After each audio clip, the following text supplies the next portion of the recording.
action on the Sustainable Development Goals, global emissions targets. The 2030 Agenda for Sustainable Development will require financing to the tune of several trillions of dollars, while current levels of ODA stand at a mere 3 or 4% of this requirement. The SDGs represent tremendous investment opportunities. Achieving the SDGs could open up $12 trillion in market opportunities and create 380 million jobs by 2030. And the COVID pandemic shows how important it is to implement the SDG. So that is the context. That is the challenge. My name is Daniel Brooksbank. I'm with Responsible Investor.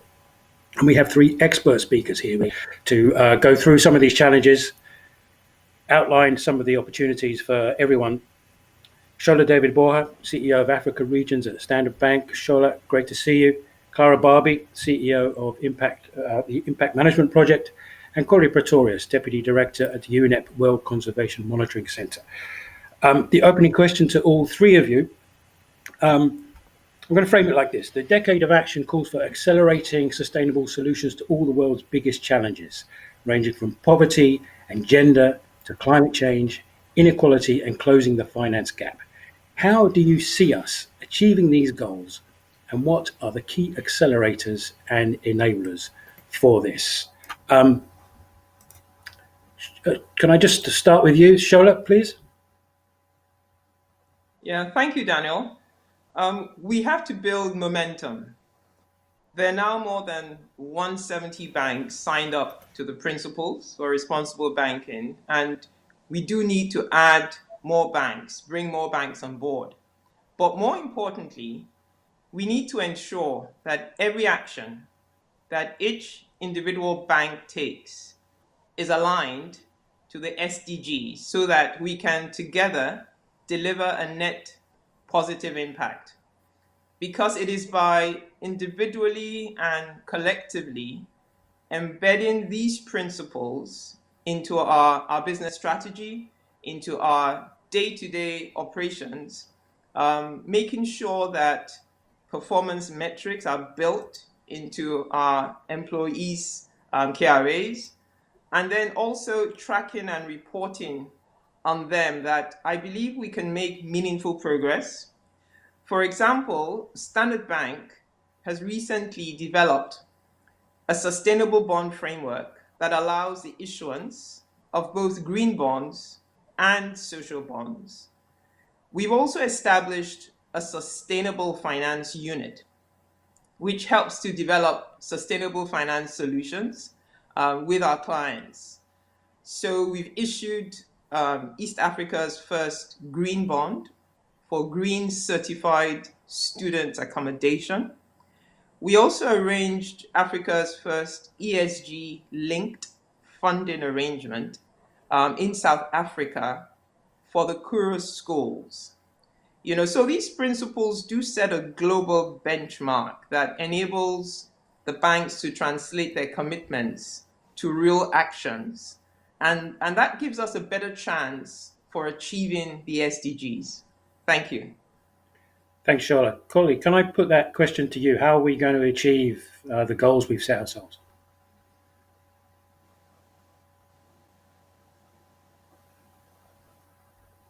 Corey?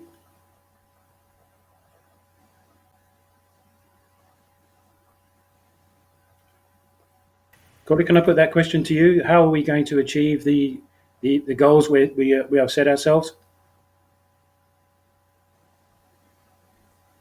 I think Corey can't hear us. Clara, can I put that question to you? The top line question, how are we going to achieve the SDG goals?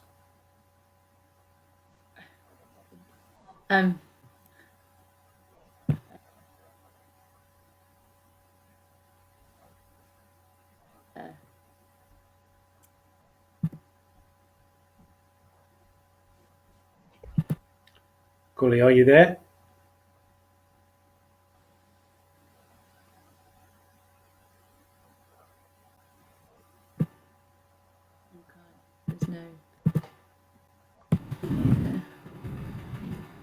Corey?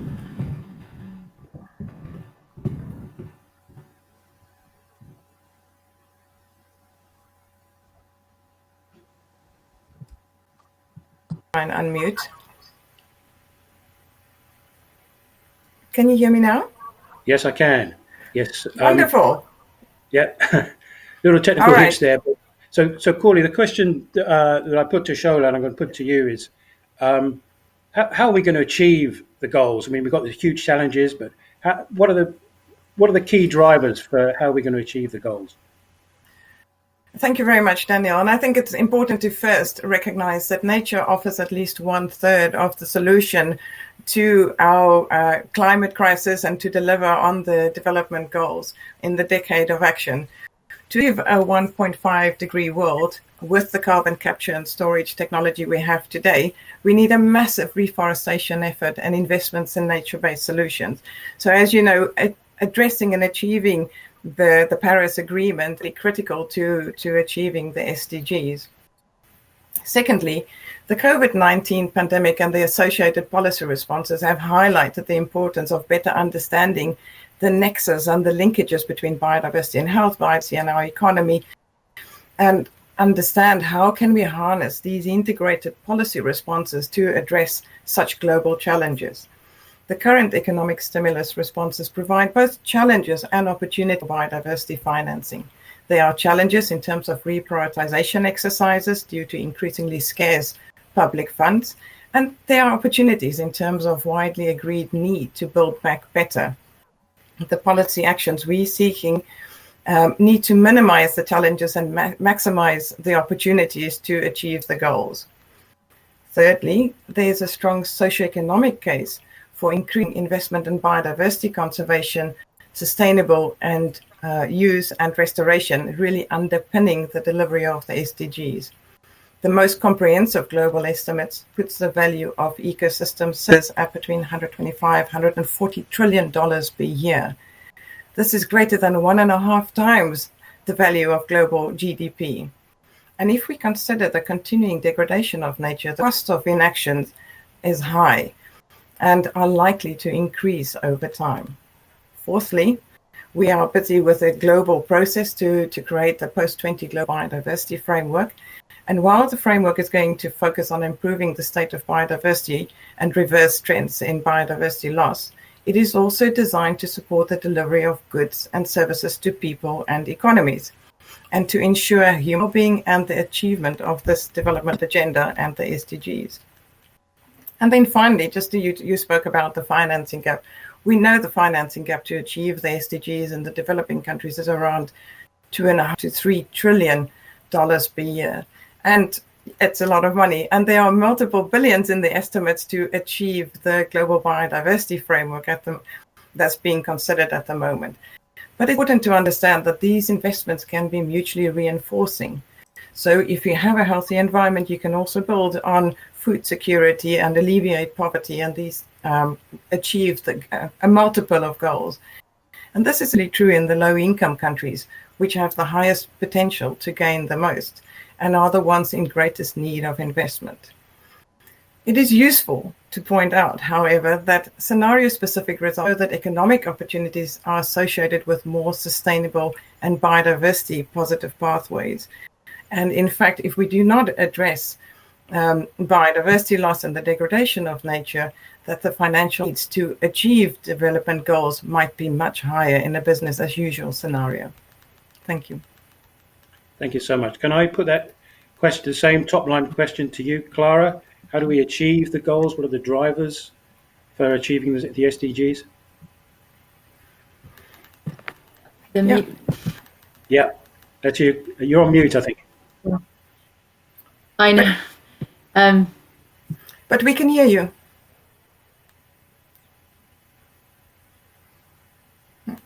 No. She's muted. No, it happened. Clara, I think you're on mute. I am, but It's a very bad line, I think.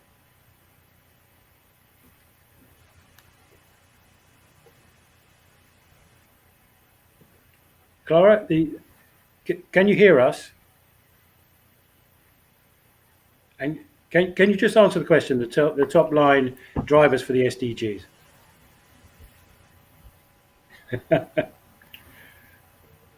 Okay, let's move on.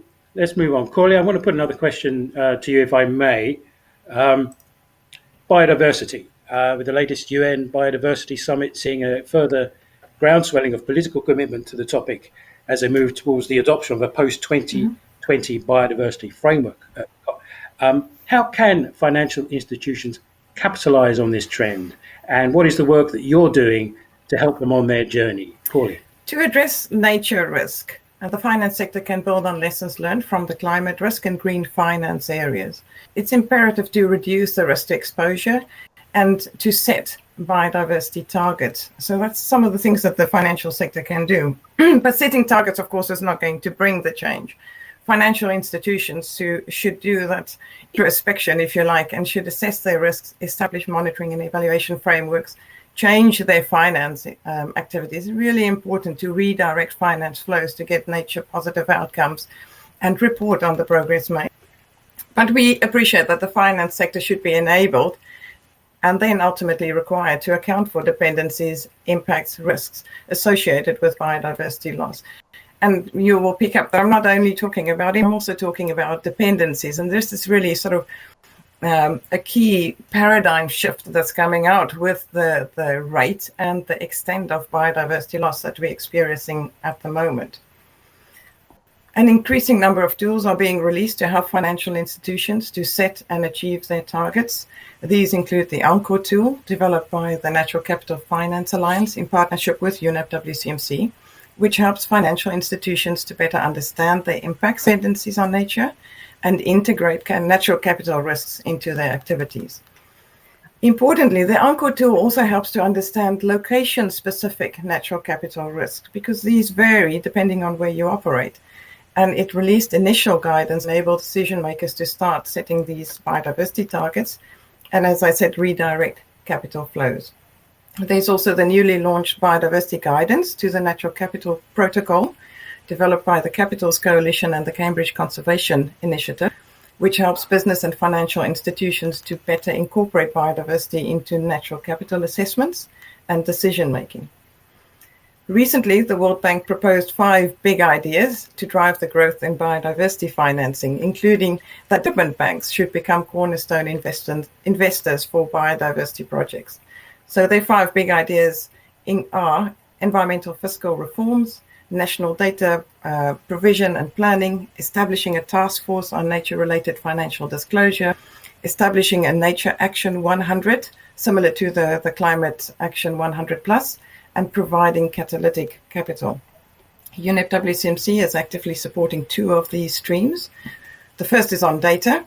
So data on biodiversity remains limited and making measuring and monitoring difficult. It's a really sort of complex set of data that you require to feed into decision making. And this is exacerbated not only that the data is complex, but the relationship between companies and biodiversity, depending on the sector, your location, as I said earlier. So that's a little bit more tricky to get the system going than, for example, in climate risks. In addition, a clear taxonomy of biodiversity investments and definitions is also currently lacked. There is a stream of work on developing this taxonomy, as you know, in the EU financial process, greening sustainable financing process. Nevertheless, UNEP WCMC has recently been convening important work on aligning biodiversity measures for business to form a common view on measurement, monitoring, and disclosure of corporate biodiversity impact and dependencies. And we're working to provide the data needed to support this. Without common measures and data, we have no common language to act and assess progress. The second stream is on the TNFD, the Task Force on Nature-Related Finance Disclosure. I sit on the technical expert group supporting the establishment of the TNFD. The scope is currently being discussed by everyone that signed up, but we expect it to look not only at risks and impacts, but also dependencies and opportunities.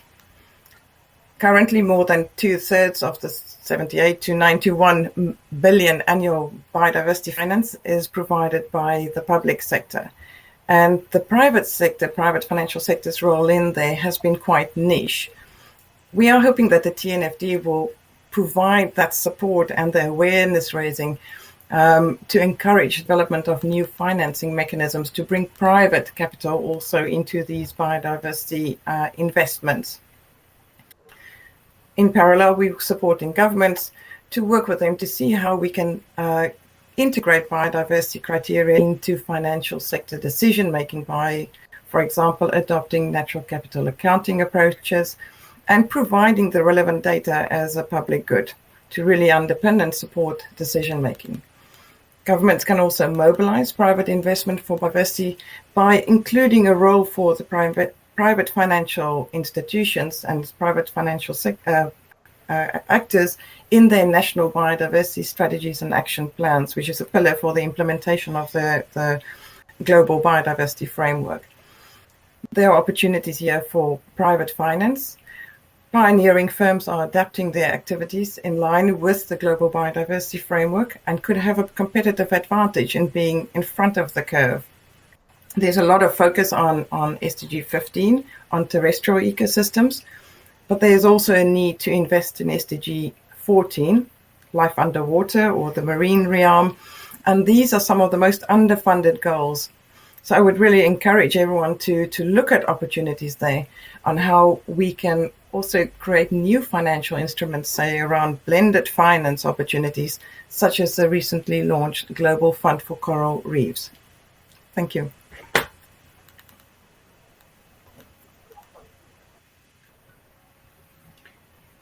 Thanks, Corley. And Shola, I just want to put a question to you about your involvement with the Principles for Responsible Banking, aligning with the SDGs, aligning with the Paris goals.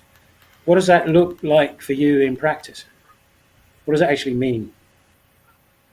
Thank you, Daniel. I mean, first of all, I'd like to say there is strong alignment between Standard Bank's strategy and the Principles for Responsible Banking, because we are committed to driving sustainable and inclusive economic growth across Africa, and to ensure that our business activities actually create the net positive impact we're looking for socially, economically, and environmentally. We have identified 7 impact areas.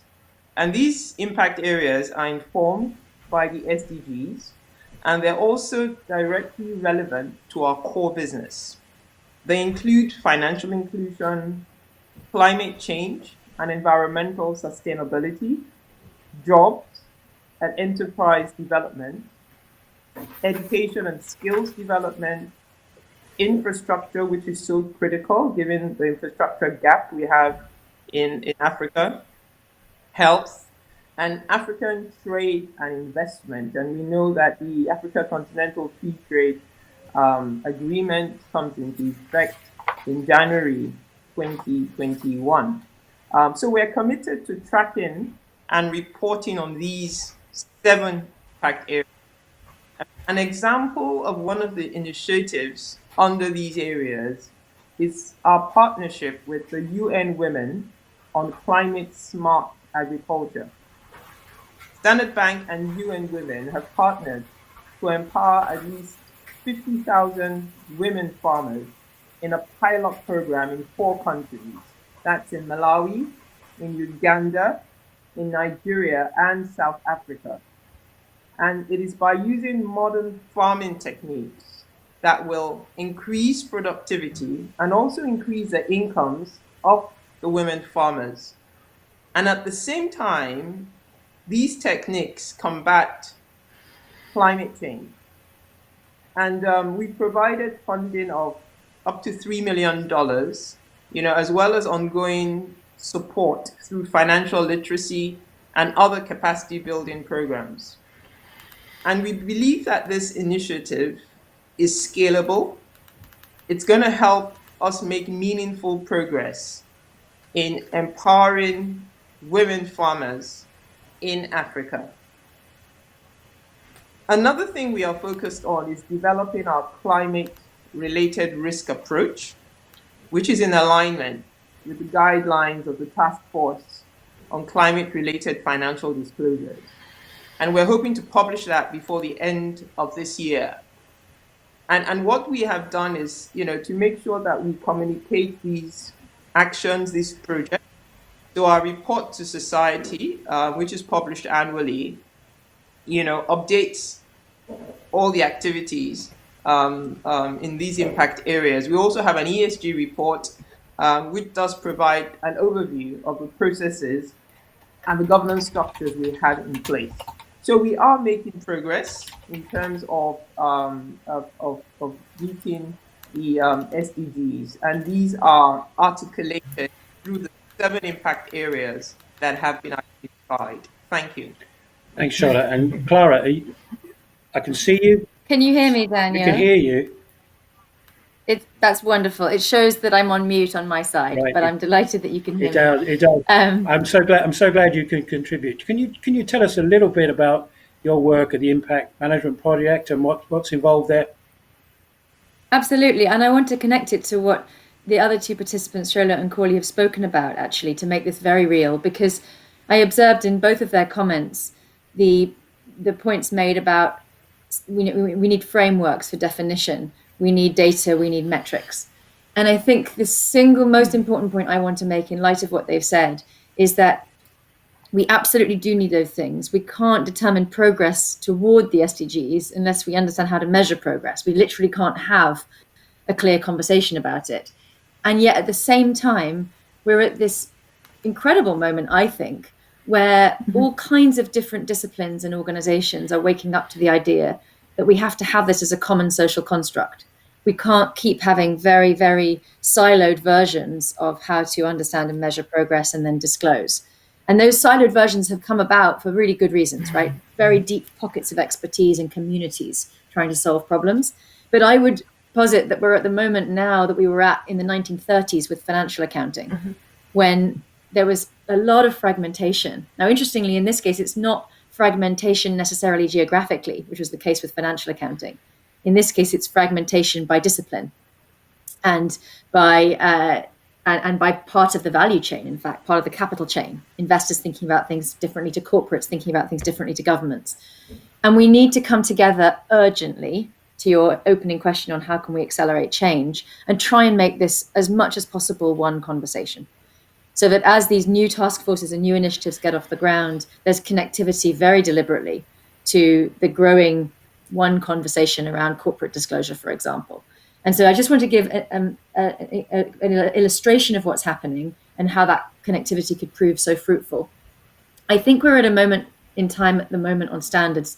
The Impact Management Project, Daniel, that I run is a facilitator for standard setting organizations to coordinate content, of which UNEP-FI is one, along with OECD, other UN agencies, and some of the leading voluntary standard setters that many will be familiar with in the corporate disclosure universe, GRI, SASB, CDP, CDSB, and the IIRC.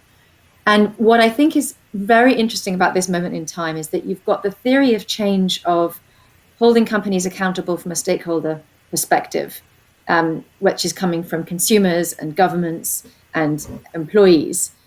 That is starting to intertwine with the capital market theory of change, of a need for fundamentally resilient capital markets.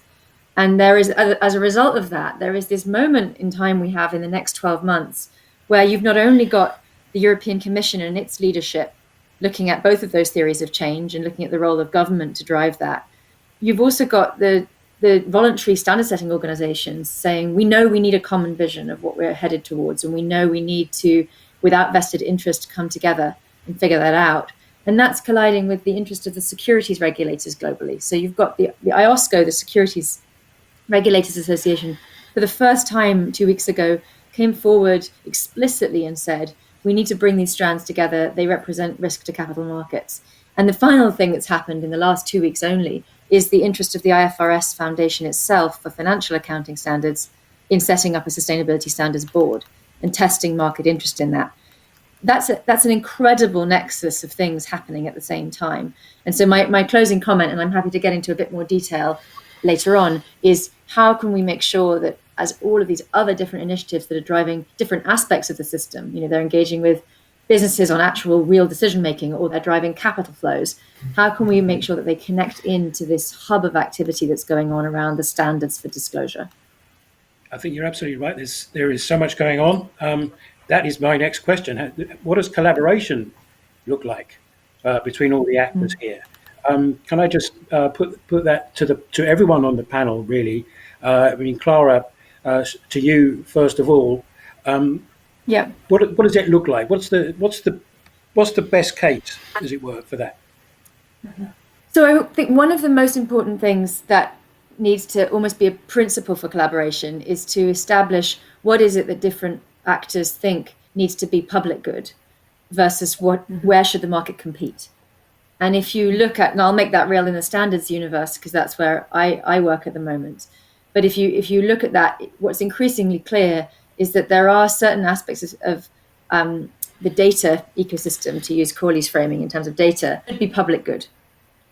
So these standards for how companies talk about what are the impact areas and how those relate to the SDGs, that should be one public good conversation. It shouldn't be something that organizations compete on.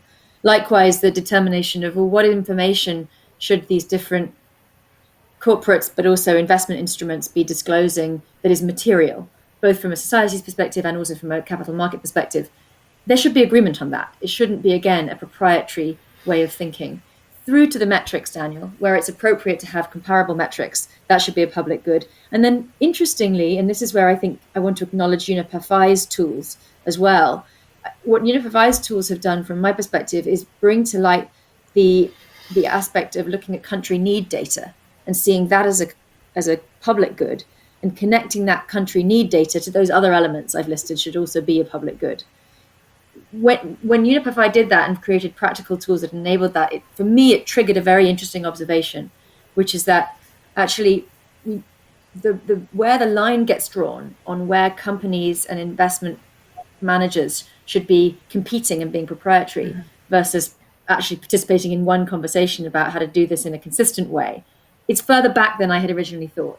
And there's a whole realm of what you might think of as analytical data, contextual data, which is the country needs data, but also the social and ecological thresholds, which need to be part of the public good conversation. And we need to come together around rather than have them be defined on a proprietary basis. So I think my comment to your question is that it's got to start with that agreement, those principles on what is public good versus what is proprietary. And then I think collaboration is much, much easier. Thank you, Clara. Shola, from your perspective, what does collaboration look like in this context and from your perspective? Thank you, Daniel. And I agree, with Clara's comments on sort of the need for connectivity and collaboration, especially given the scale, the complexity of the challenge, we are facing. Collaboration is just critical.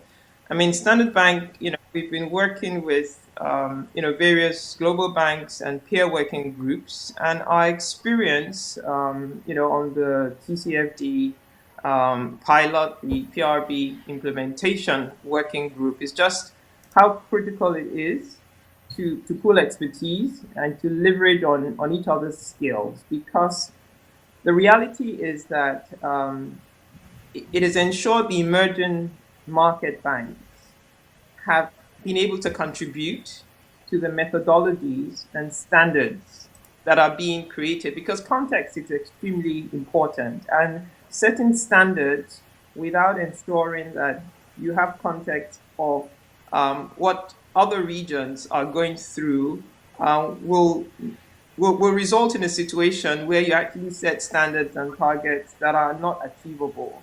So you do require regional perspectives for the targets to be set, to be relevant.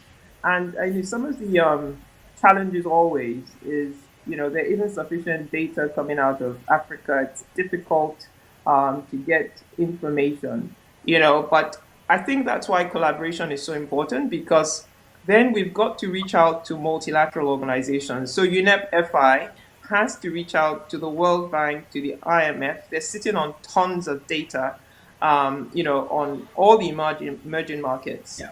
And they can leverage off this data so that what you have is quality data that is consistent, that can then be put in the impact analysis tool to get a much better outcome. So collaboration is key. It's important to make sure we get all the regional perspectives in setting the standards, and it'll then be much easier to move forward towards a common goal and the common good, as Clara has expressed. Can I Can I very cheekily ask you a follow-up question, Shola? Yeah. Where does collaboration come up against competition? Is there a friction there? Well, I always believe that you need strong regulation. And what a strong regulation does is to provide the framework that ensures that as banks compete, they don't lose sight of the common good. And I think that is a discipline that needs to be embedded in the regulatory framework, because I actually don't think you can separate the two, or it's difficult to do so. But it's ensuring that the regulatory framework does include the sanctions for sort of infringing on the common good, and making sure that banks operate, and all organizations operate as responsible corporate citizens, and don't put profits ahead of doing the right thing, and doing the right business in the right way. Thank you. Great thoughts. And Corley, just to you, the notion of collaboration. What does it look like from your perspective? Well, first to start, just to say that I fully support what Clara and Shola has said. I mean, we can't take this task on as a sector or as a specific group of actors in society. It's a whole of society problem, and it requires a whole of society response. So it's really a mixture of, and I appreciate in the financial sector, the deeper you dive into it, the more distinct parts do you see in the sector, but it's the financial sector, but it ranges right up to indigenous peoples, local communities. These are all agents of change in transforming the way our socioeconomic system looks. So definitely supporting that.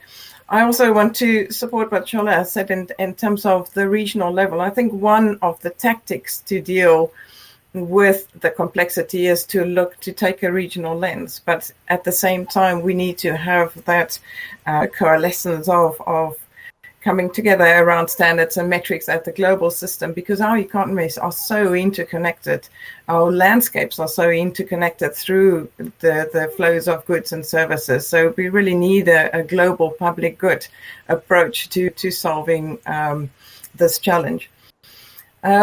We work closely with UNEP FI to ensure that the financial sector is engaged in this conversation around the global biodiversity framework. I'm the first to admit that from the environment sector, we have all for many years happily worked in our corner and not really reached out to the other sectors to engage them in the conversation. And this has taken a lot of learning and soul searching from our side, also to understand the language, to understand the patterns, and to really bring the data together to support the decision making in the for financial sector actors. UNEP FI, well, I'm part of UNEP, so it's a lot of it sort of talking about what UNEP FI and UNEP brings. I think it's an important platform to have the dialogue, to start talking about what could be measures. How do we develop them? What are the principles? But also to drive transparency and accountability. And I think this will be one of the driving forces. Like Clara said, let's look at where do we need to draw that line in terms of how much needs to be transparent and in the collaborative space. But there's definitely not such a limit in terms of what we see is required in the accountability space.